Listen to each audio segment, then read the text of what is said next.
Hey guys, Trevor with Shadow Systems, Technical Tuesday. Today we're going to talk about this little gun, the CR920 pistol, okay? And really today we're going to talk about the magazines. So the gun comes with two magazines. One, which is shown here, is the flush fit 10-round magazine. So this gun at this point with this magazine would have about the same profile and thickness as a Glock 43, the old 43, not the 43X, which it is often confused for. So you get 10+1 flush fit in a 43 size package, okay? If you put the 13-round magazine in though, you get a nice pinky rest on the bottom of the gun. So now we have a beautiful textured patch below the front strap that gives your pinky a place to rest, and it makes the gun, I mean, it really does feel like it's much bigger than it actually is when you're out at the range shooting it. Okay, so let's talk about the magazine. The magazine is really what I want to cover today, and I want to cover the base pad assembly. Okay, so this is our patent pending proprietary base pad system, which I'm going to walk you through now. It's got a couple of interesting advantages, and it takes down in kind of a unique way. And so I'm going to show you that right now, and we'll start first with identifying the components. So it's really three pieces. We have a rear section, you can see the line here. We have a rear section that wraps all the way around the magazine. We have a front section that forms the front quarter of the base pad and gives you the textured patch. And then there's a locking pin, which is visible from below, okay? Now, one of the things that's the most interesting about this design actually is how this locking pin works. So I want to show that to you really quick. If you push up on the bottom of it, it's just a polymer pin. It has a stop. It is directional. You can only put it in one way. And it can be thought of as being basically analogous to the pin that's here on the back of a grip. So the trigger housing pin is also a polymer pin.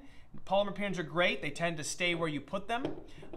And so that's really where we started here. Now what's cool about this setup though, I'll show you this really quick. When that pin is in the up position, the base pad is unlocked, right?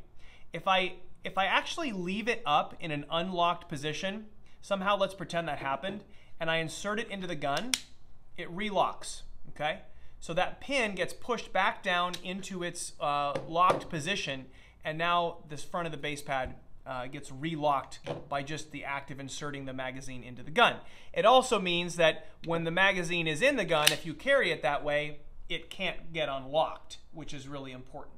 So that means that when the magazine's in the gun, you have no fear of the base pad coming off, okay? All right, so let's go ahead and do the disassembly now. So you can use almost anything. You don't have to push very hard.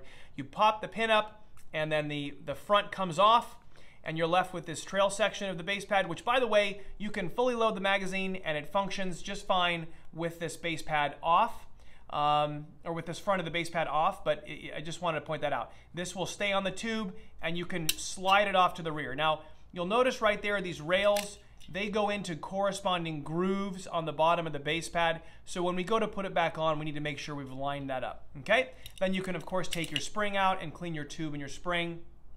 Just to make this point really quick, so this spring has a lot of coils. We believe in a lot of coils, especially on a small gun where you have really fast slide velocities. So you don't want the slide outrunning the magazine and the top round, so we tend to go with a more powerful spring than probably most would. Okay, I'm going to go ahead and do my reassembly now. Again, there's some grooves here that I need to line up with those rails. I'm going to hold the magazine like this, making sure that my follower is in the correct position, not reversed and backwards. You'll know right away because it won't go all the way to the top, right?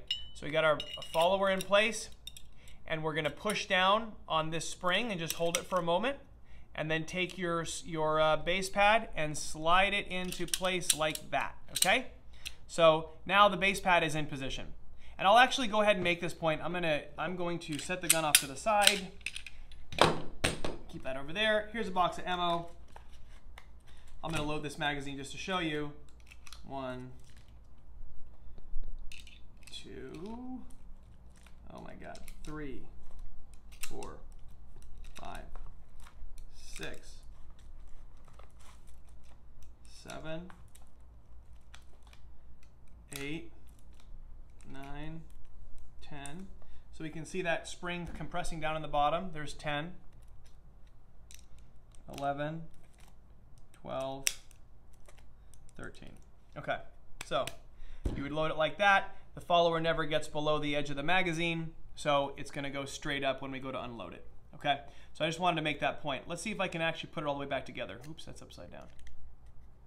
Yep, right. It's a little harder with the spring there, but yes, you certainly can. Okay, so that is how the base pad system works on the CR920 on the 13-round magazine. Lots of spring pressure, very reliable magazine, easy to take apart and maintain, which is an important part of making sure your gun runs. All right, well, thanks so much for joining us. As always, if you ever have questions, give us a shout, leave us a comment, and we'll see you next time.